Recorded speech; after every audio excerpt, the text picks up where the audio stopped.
In 1928, the Arctic was still one of the last great unknown regions on Earth.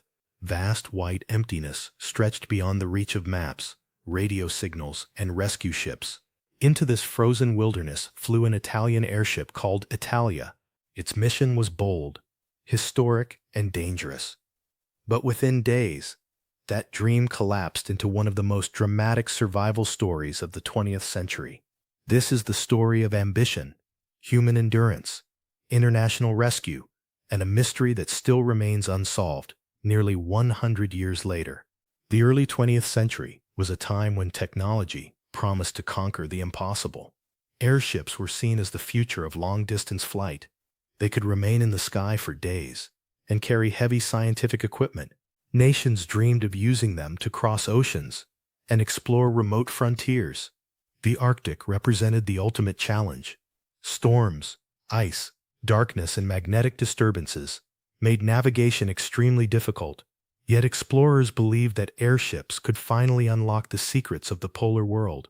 At the center of this bold vision stood an Italian engineer and explorer named Umberto Nobile. He was not only a pilot, but also one of the most respected airship designers in Europe. Just 2 years earlier, he had successfully flown over the North Pole aboard another airship. That historic flight convinced him that lighter-than-air travel could transform polar exploration. Nobile dreamed of building a scientific bridge across the Arctic and proving that careful engineering could overcome even the harshest environment on Earth. The Airship Italia was designed specifically for extreme cold. Its structure was reinforced to resist ice buildup and violent winds.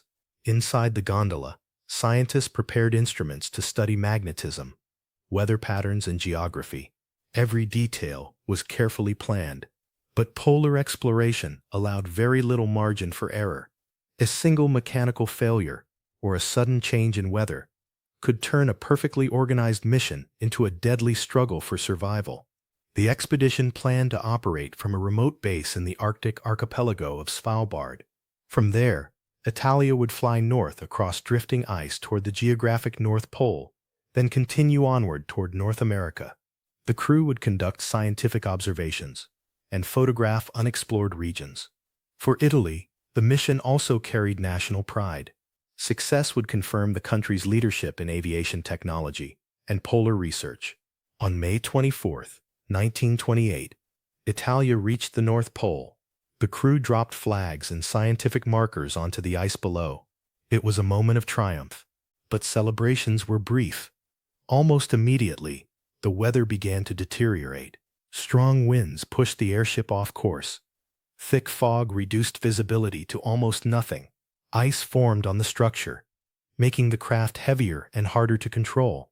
Inside the gondola, the crew struggled to keep the airship stable.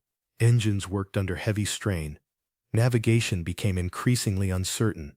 Communication with the outside world weakened. In polar regions, small errors quickly become life-threatening. Every minute in the air increased the danger. Yet turning back was no longer simple. Italia was now caught between worsening weather and a long return journey across the ice. Without warning, Italia suddenly lost altitude. The gondola slammed violently into the ice. Men were thrown across the cabin. Equipment shattered. In the chaos, part of the crew was flung onto the frozen surface below. Then, as the damaged gondola broke free, the remaining envelope of the airship lifted back into the fog. Several men were carried away inside the drifting wreck, disappearing forever into the Arctic sky. 10 men remained alive on the ice. They were injured, shocked, and surrounded by endless white emptiness. Among them was Umberto Nobile himself. Supplies were scattered. The wreckage offered little protection. Temperatures dropped far below freezing. With no certainty that anyone even knew where they had crashed, the survivors faced a terrifying reality.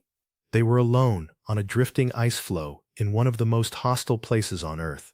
From the wreckage, the men managed to recover a small tent, some food, and a damaged radio. They painted the fabric bright red so it could be seen from the air. Inside this fragile shelter, later known as the Red Tent, they treated injuries and rationed their remaining supplies. Every day became a battle against hunger, frostbite, and despair. The ice beneath them slowly drifted across the Arctic Ocean. Against extraordinary odds, the radio operator repaired the transmitter. Weak distress signals were sent out again and again into the empty polar sky. At first, no response came back. Days passed. The men wondered whether their signals were lost forever in atmospheric noise. Then, finally, a distant station thousands of kilometers away received the message. The world now knew that survivors were still alive. The disappearance of Italia triggered one of the largest international rescue efforts in polar history. Italy, Norway, Sweden, and the Soviet Union all sent ships and aircraft north. Experienced pilots attempted dangerous landings on shifting ice. Explorers and sailors worked together across political borders. The Arctic had become a shared battlefield against time. Every passing day reduced the survivors' chances. After weeks of uncertainty, search aircraft finally spotted the small red tent against the endless white ice. One by one, the survivors were evacuated. Some were barely able to walk. Others were suffering from severe injuries and exhaustion. The rescue was emotional and chaotic, but not everyone returned. The men who disappeared with the drifting airship were never found, and no trace of their final journey has ever been confirmed. Instead of ending with celebration, the story quickly became surrounded by controversy. Critics accused Umberto Nobile of leaving his men behind. Supporters argued that his injuries required immediate evacuation and that rescue decisions were made under extreme pressure. Political tensions amplified the debate. The tragedy of Italia became a public trial, dividing opinion and permanently shaping Nobile's reputation. Nearly 100 years later, the story of the Airship Italia still echoes across the Arctic.